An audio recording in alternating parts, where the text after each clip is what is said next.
최근 유정복 인천시장의 지방분권형 개헌안 발표 직후 세부 내용을 두고 일부 시도지사들의 반발이 이어지고 있습니다. 개헌안 일부 내용이 시도지사 협의회에서 논의되지 않았다는 건데요. 유 시장은 결국 개헌안을 발의하는 건 국회라면서 이견이 있는 부분은 개정안 마련 과정에서 얼마든지 논의할 수 있다고 밝혔습니다. 이하영 기자입니다. 지난 4일 국회에서 유정복 인천시장이 대한민국 시도지사 협의회 명의로 지방 분권형 개헌안을 발표했습니다.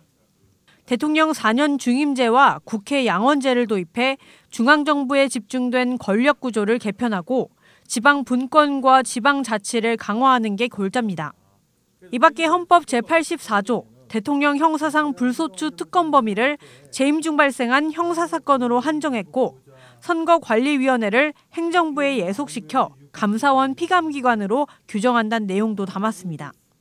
유 시장의 발표 직후 일부 시도지사들의 반발이 이어졌습니다. 유 시장이 발표한 개헌안 속 헌법 제84조에 따르면 대통령 재임 이전에 발생한 형사사건은 대통령으로 당선되더라도 재판이 중지되지 않습니다.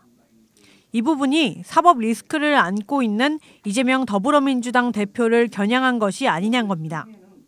강기정 광주시장과 김동연 경기도지사, 김관영 전북도지사 등은 해당 조항은 시도지사 협의회에서 한 번도 논의되지 않은 내용이라며 목소리를 높였습니다.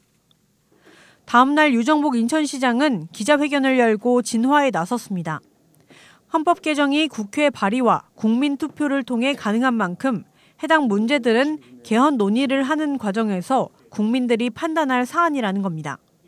우선 논란이 된 헌법 제84조와 관련해선 특정 정치인을 겨냥한 것이 아닌 불분명한 헌법 규정을 명확히 하기 위해 마련한 개정안이라고 해명했습니다. 법적 안정성이라고 하는 것은 흠결을 치유해서 이것을 없애는 것이 법적 안정성 아닙니까? 그래서 이런 불분명한 헌법 규정을 명확히 하기 위해서 저는 이렇게 개정안을 마련한 것입니다. 선관위 지위 조정과 관련해선 선관위가 헌법기관이라는 지위는 유지하면서 감사원 감사를 받도록 하는 것이 무너진 국민 신뢰를 회복하는 길이라고 밝혔습니다.